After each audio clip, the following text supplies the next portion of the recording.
Greetings and welcome once again to another exciting session on Wife Only, where we'll be discussing that which is prudent for us to know.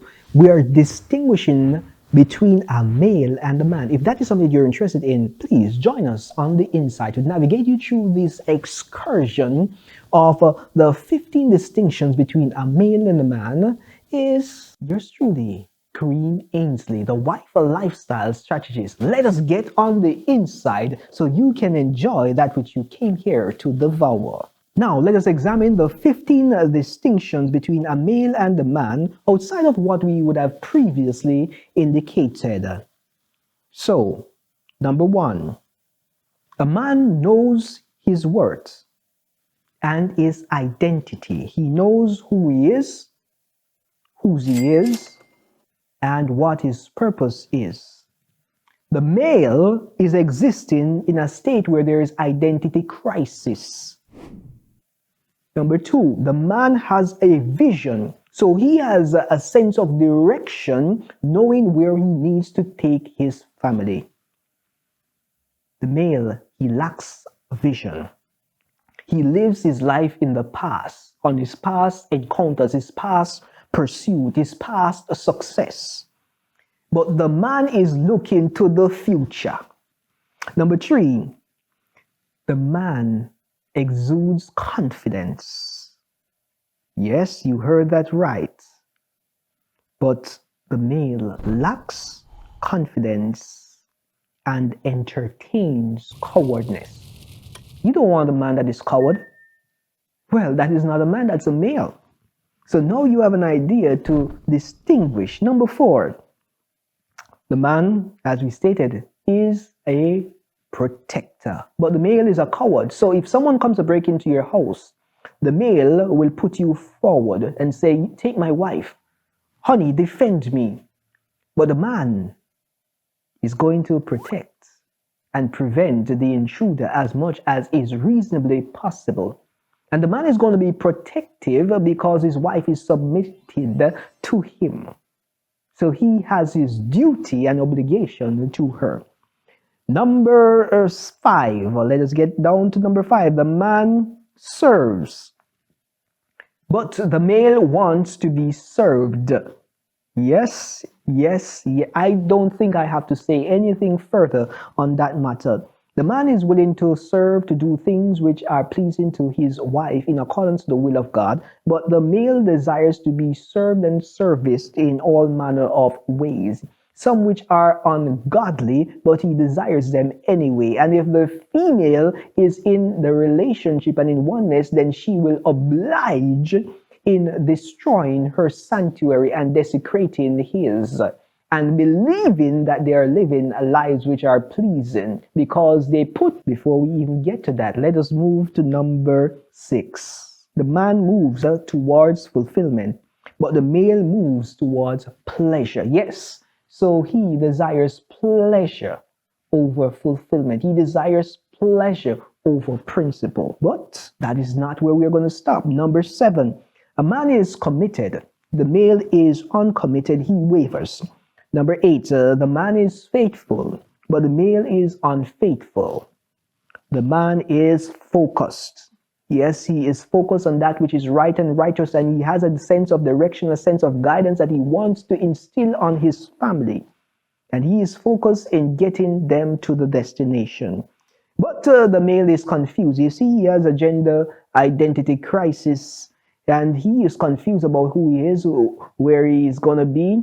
And all this confusion is transferred onto the woman. So now the man is confused, the woman is confused. So now we have two confused persons in the same house. And then the children comes into the picture, they are also confused. So that there is a recipe for disaster. Number 10, the man assumes responsibility, but the male will pass over the responsibility. So if the woman does something wrong, the man should be held accountable. But the male would say, no, no, no, you are the one who did that. I am not responsible for that. That is your action. You did that. So I am, it's just like a blame game. The blame game that we saw in the Garden of Eden, that is how the males operate. But the man will take responsibility because he is the head. He is leading the family. So if the wife does something that is unbecoming, he has to take responsibility for her action and put measures in place to guide her back into the fold of grace. Number 11, the man has or exudes masculinity. Some may say positive masculinity, but there is no such thing as positive. It's either you're masculine or you're feminine. But the male is more feminine in their expression, and that may be translated into toxic masculinity based on the normative association of wordplay in the modernistic society that we live in. But I don't want to use the word toxic masculinity because it's either you're a masculine person or you're a feminine person. So the male tend to be feminine in terms of their behavior. They want to be led. They don't want to lead. So we have feminized men. We have men who are behaving effeminate. So that there comes on the male dynamic. So the male and the man are distinguishable from each other. You can spot them from a mile away once you understand these 16 principles. We said 15, but we're going to give you an extra one that you can look out for. 12. It says that the man is honest. He tells it as it is. Because he's in leadership, he understands that time is of the essence. It's better to rip the band-aid off swiftly than to play around and be deceptive. He tells you as it is. The male there is in denial. He tells you what you want to hear. He lives in denial. He is not cognizant of his reality that he exists in, and that there messes up not only him but messes up the family structure. 13. The man is accountable. Who wouldn't want a man that is accountable? But the male tends to justify his action. Did you do this? No, this is why I had to do this, blah, blah, blah. So he always comes with excuse, behaving like a woman, coming with excuse why they didn't get what they need to be female rather, trying to tell you why they didn't get what they need to be done. So he comes with the excuse, he comes with feminine energy. So he needs someone to be babying him, to be cultivating him when he should be cultivating the woman. Number 14, the male lacks morals. But before, let us talk about the man, because the man has principle, he has core values. But the male lacks morals. So he will do things which are questionable. He will do things which are dangerous to the family structure. He will do things which are endangering to life and human interaction.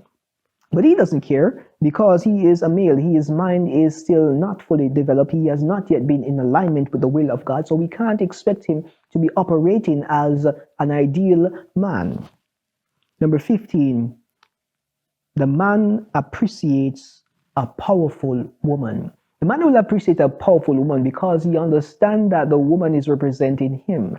And under that authority, if the woman is powerful, it means that the man is even at a higher level of power because he is the one under which the woman is under authority. And when he is in the workplace and he interacts with other powerful female, he not only looks at the female, he looks at the husband that is leading this woman, because only a woman that is truly under the authority of a man would exude certain characteristics which are admirable. And he is able to observe them, and he in turns respect the husband without even knowing him. The male, on the other hand, is intimidated by a woman who maybe earns more than him. But there's no problem with your woman earning more than you, because at the end of the day, if you're in leadership, you understand how the vision and the mission of your family structure operates. When you have all that laid out, then you will have no problem. But because he is in a state of identity crisis, he doesn't know who he is, he doesn't have a vision, and he lives on his past, he's going to be intimidated because he is not yet caught up to reality. But you have to decide whether you want a male or a man, or a man or a male, or you want the male man. You have to decide. Number 16, which is our bonus, it says the man has uplifting and rational conversation. Yes, uplifting and rational conversation. So he is there to guide, to teach, to educate, to elevate.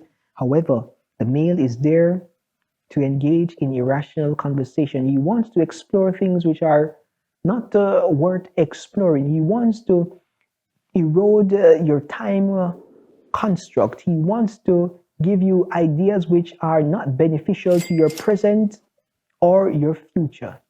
But at the end of it all, you will have to choose whether you want a male or you desire to have a man. Is there really a distinction between a male and a man, or a man and a male, or do you want the male man? This is where we're going to pause this session as we continue to discuss and dissect the distinction between a male and a man. I hope that this series has been giving you guidance and the concepts so that you can appreciate the position, so that you can make rational decision. Signing out from Wife Only is Kareem Ainsley, the wife lifestyle strategist. Until next time, continue to be the wife you were meant to be and feel free to share your blessings.